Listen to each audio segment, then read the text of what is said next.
Pressure is part of every sport, but why does it make some athletes shine while others completely choke? It's not just talent or luck. How an athlete reacts under stress depends on mindset, preparation, and even how their brain processes high-stakes situations. In this video, we're breaking down the science and psychology behind performing under pressure, why some rise to the occasion, and how you can train yourself to stay calm and excel when it matters most. What happens in your brain under pressure? When pressure hits, your brain triggers the stress response. Your body floods with adrenaline and cortisol. Heart rate goes up, muscles tighten, blood rushes to your limbs. This is your body preparing to perform. But here's the thing. That same physical response can either sharpen your focus or completely destroy it, depending on one key factor: how you interpret it. Research from Harvard psychologist Alison Wood Brooks shows that people who label their anxiety as excitement actually perform better than those who try to calm down. Your body is doing the same thing in both cases, but the label you put on it changes everything. Athletes who choke see those physical signals as a warning. Athletes who thrive under pressure see them as their body gearing up. That mental reframe is one of the most powerful differences between choking and clutch performance. The real science behind choking. Choking isn't just losing your nerve. There's real neuroscience behind it. When an athlete chokes, they overthink. They start paying too much conscious attention to movements that are supposed to be automatic. Researchers call this paralysis by analysis. Sian Bailot, cognitive scientist and author of Choke, found that when skilled athletes focus too much on what their body is doing during high-pressure moments, performance drops significantly.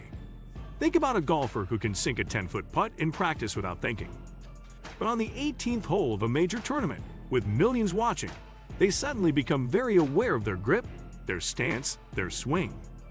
That overthinking disrupts the automatic neural pathways that guide the movement. The prefrontal cortex, responsible for overthinking and second-guessing, goes into overdrive, interfering with the parts of the brain that handle practiced, automatic movement. Skilled athletes don't fail because they forgot how to play. They fail because their thinking brain got in the way of their performing brain. Why some athletes actually get better under pressure? Some athletes genuinely need pressure to perform at their best. Research into what psychologists call clutch performance shows that certain athletes experience a positive feedback loop when the stakes are high.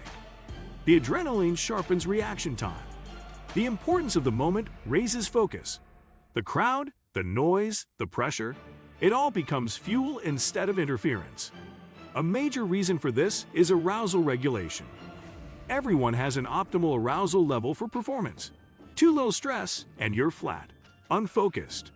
Too much, and you spiral into anxiety. Elite clutch performers have learned, through experience or mental training, to stay in that sweet spot. LeBron James, Serena Williams, Michael Jordan. These athletes are known for wanting the ball when it matters most. A huge part of that is that they trained their nervous system to treat high-stakes moments as familiar territory instead of a threat. How preparation shapes your pressure response. One of the biggest predictors of how you handle pressure is how well you prepared, not just physically, but mentally. Physical repetition builds muscle memory. Mental rehearsal builds what sports psychologists call psychological readiness. Visualization is one of the most researched tools in elite sport. When you vividly imagine performing under pressure and succeeding, your brain fires many of the same neural patterns as when you're doing it for real. You're pre-experiencing the pressure before it happens. Elite athletes simulate high-pressure environments in practice. They add competition, time limits, and consequences to their drills. They visualize the crowd, the moment, the score. The goal is to make pressure feel familiar before it arrives. When the real high-stakes moment comes, the brain doesn't see it as a threat. It recognizes it. Athletes who choke often haven't done this mental work. When pressure arrives, their mind treats it as a danger, and the brain's threat response kicks in, causing exactly the overthinking and tension that kills performance. Mindset and personality in high-pressure moments.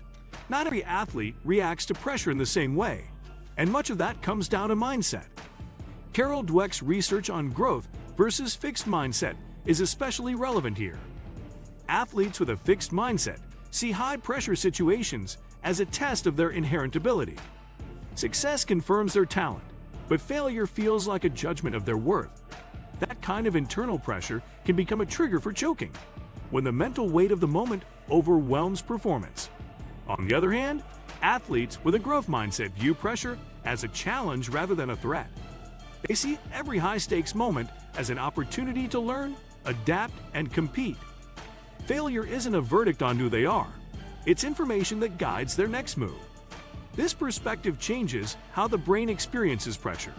Even when the stakes are huge externally, the internal sense of threat is lower, allowing the athlete to stay composed and focused. Research also shows that athletes with naturally higher trait anxiety are more prone to choking under pressure. This doesn't mean they can't perform in clutch situations, but it does mean they benefit from targeted mental skills training, such as mindfulness, visualization, or breathing exercises, to manage stress and maintain focus. On the flip side, athletes who score high in psychological hardiness, a combination of commitment, control, and viewing challenges as opportunities, tend to thrive under pressure more naturally. They approach high-stakes moments with resilience and adaptability. The good news is that these traits are not fixed. They can be developed over time through deliberate mental training, exposure to pressure situations, and experience. With the right mindset and preparation, any athlete can improve how they respond when the stakes are at their highest. Tools that help athletes perform under pressure.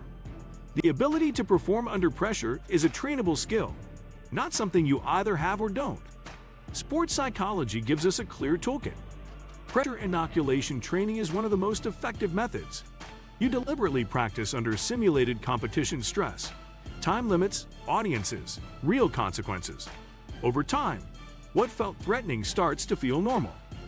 Controlled breathing is another powerful tool.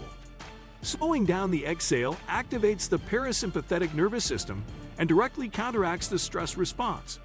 Elite athletes use this between plays, before free throws, during timeouts. Pre-performance routines work too, not superstition, but psychology. A consistent routine signals to the brain, "We've done this before, we're ready." It narrows focus and activates the automatic patterns that produce peak performance. And finally, self-talk matters. Research shows that short instructional cues like smooth release or stay low help athletes focus on execution rather than outcome, keeping the thinking brain occupied so it doesn't interfere with the performing brain. Pressure doesn't have to be your enemy. It can be your greatest advantage. If this helped you understand peak performance, hit like and subscribe for more insights into the mind of champions. And watch the next video to learn mental strategies top athletes use to stay unshakable under stress.